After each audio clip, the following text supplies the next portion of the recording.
Today in Oklahoma, the world is silent. It got cold and nobody's outside because they're scared shitless of coronavirus. But I just want you guys to know, we don't care. Meanwhile, you two were standing around, finger popping each other's assholes. We're not finger popping each other's assholes.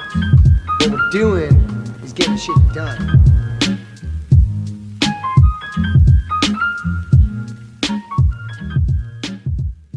Today I'm going to trim these down. We're a bit late. They're already growing in, but that's okay. We're going to clean it up and just shape them back. I'm going to go ahead and trim these. Do they need it? Not really. Man, these hold an awesome shape, by the way. Did I put this shape on it? No, I picked it up this way. Once they're kind of have their shape, they got to have their shape. These Nandinas, we're going to knock them back. Coming into the backyard. And unlucky for James, I got new shoes, so I'll make him do all the dirty work. There's no dirty work when trimming bushes. Get real, man. All these crepe myrtles, we're going to knock them back. Am I going to prune them up by hand?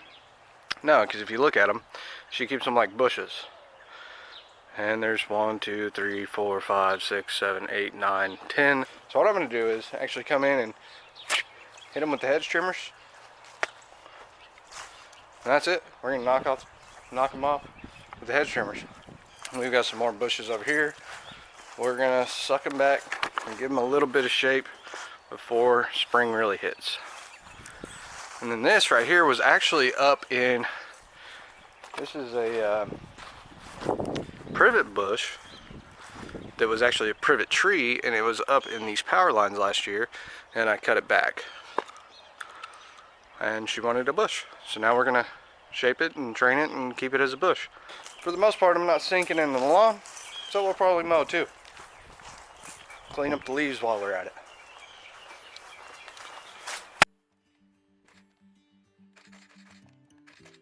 Okay, now with trimming decorative grasses, a real good method I saw a long time ago on Top Notch when I tried it out was actually wrapping tape around it to keep everything up. That's a really good way of doing it, because then you can just haul it off in one bunch. I don't keep tape in my truck anymore, unless it's the middle of the season I'm fixing something on the spot. But and I don't trim a lot of decorative grasses. We just don't have a whole lot here in the area of my area that I service. What's up, everybody? I'm Kevin Hansen, and this is Mr. Bigglesworth. You may have heard him interrupting videos in the past. He likes to hang out while I'm editing videos, and tonight he's my friendly companion during the editing process. It can get a little boring and a little dull, but why we're here today is I want to tell you about this job. First off, it might seem like I'm kind of joking and not sincere about the situation with the coronavirus going on. I just want to be clear that I just want to work, man. And I know there's a lot of people in the same situation as me, and I'm the kind of person that I don't really care what's going on in the world as long as it's not affecting the temperature of my pool.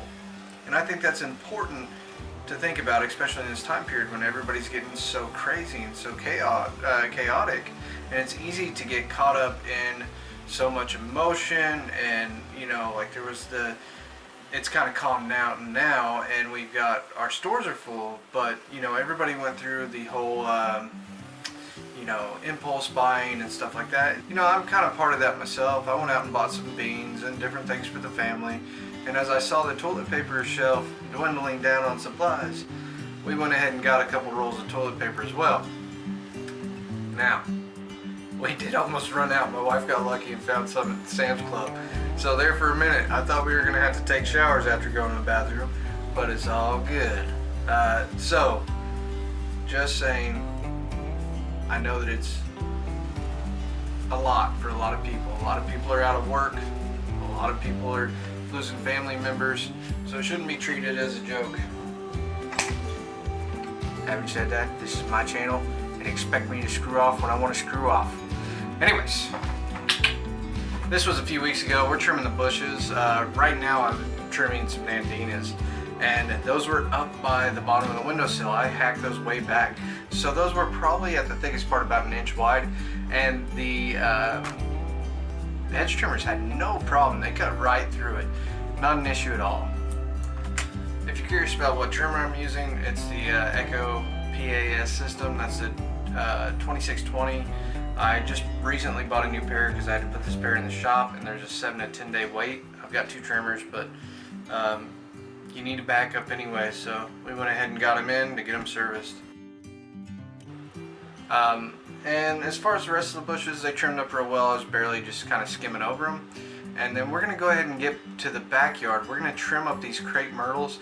And right now, this is the only footage in the video of actual working that you're going to see that's in real time. And what I wanted to display here and convey to you is that it only took like 10 seconds per plant. One thing to keep in mind with those crepe myrtles, because somebody's going to say something about it, is the proper way of trimming them, pruning them all, is time consuming. And what you get with time consuming is it's expensive because they got to pay for the time. So, having said that, if you have a budget client or a client that's, you know, I mean, it's not a priority to them, they don't really care how it's trimmed, she likes to keep them as a bush, not like actually trimmed properly, I'll cater to that. That's okay to do for your clients. People are going to say it's wrong, they might say it's wrong, I don't know. I'm going to tell you, it's fine. You're in business, make money. Every person's a little bit different, and not every lawn is the most beautiful high-class lawn out there, so don't sweat it. I did trim these taller because they have thicker stalks, and these other ones I went a little shorter on. That's pretty much it. Is it perfect? Absolutely not. It's going to grow back and it's going to be fine. It's going to be what the customer wants. It's going to be at the customer's price point, because I won't say it's a budget thing, but it's just budget friendly. So I'm okay with doing that. You know, if you think about it as cars, not everybody's wanting a Lexus. They might want a Honda. Okay? They might just want it done. You know, Kevin, they say it can't be done. Wait a minute. They say it can't be done. Hell, ain't but one man I know that can pull that off. The Scrambler. That's right, everybody. The word of the day, the Scrambler. So these bushes, you know, they trim up really well. They're not like super tight. This is, I believe, the second or third time since I've trimmed them. They used to be, they were scraggly, you know, so it wasn't real thick, but they were about to the top of the fence, and I had to cut quite a bit off to get them even. Back in the day, I used to mow in the ghetto a lot, and I'd find a whole lot of syringes and used condoms. Those days are no longer around. They are over. Days of used condoms are over. Now I'm finding Corona masks. Did you see it?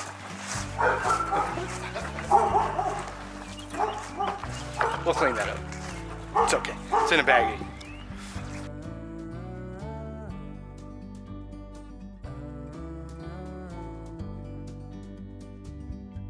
Sometimes you need to go and take a step back to see the truth around you. From a distance you can tell.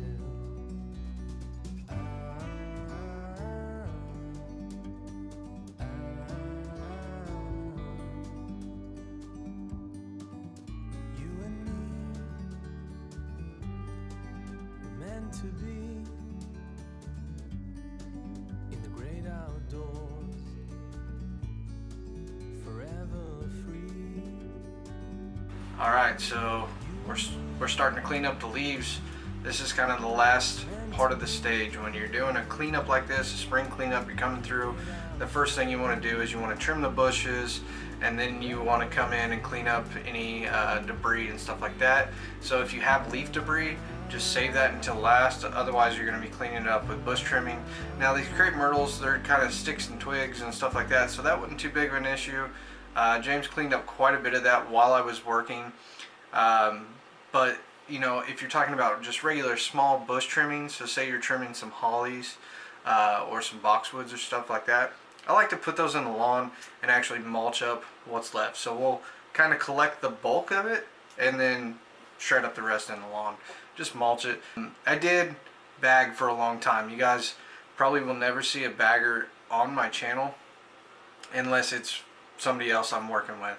And the reason being is, like, I used to bag a lot with my push mowers, and I even had a walk behind that had a bagger for a while, and it's great. It's really nice when you're catching up a lawn. So if you're cutting a lawn and you're doing bi-weekly lawns, meaning every 2 weeks, if you have to catch up and you're cutting off a lot, well, you know, you can mow over it, and then you can use that bagging system, catch a lot of the grass, and then haul it away. And it's a great way to make the lawn look good. But if you're coming in every week, you're cutting off such a minuscule amount of grass, such a minor amount of grass, that you're not making a whole lot of mess. If you are, then you can just do a double pass, mow over it twice, and avoid hauling off much stuff. Now, if I do have a lot of debris, I like to haul it off using our vacuum system. In this case, we just mulched it all into the lawn, so you saw how many leaves there were. We were able to just shred it all up, and we didn't take any with us. Now, we did take some bush trimmings, like the Nandinas, we cut off a lot. The mower's not going to shred up inch-thick trimmings. It's just not going to happen. All the crepe myrtles, we hauled off the majority of those. Some of them we may have shred up, but for the most part, we hauled them off.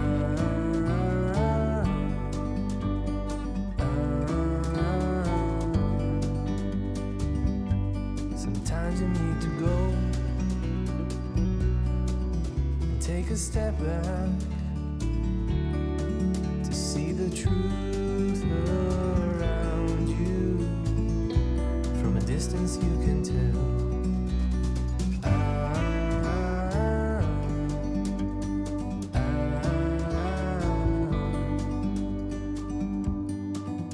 You and me were meant to be in the great outdoors, forever free. You and me meant to be. Aftermath shot. Does it look perfect? Eh, not really. Got some leaves and stuff. That'll look better after a week or so. We're kind of hitting this between the rain. There's supposed to be a solid week of rain after today. We'll see what actually happens. You never know. Looks like it might be shaping up to be like last year. But the bushes look good.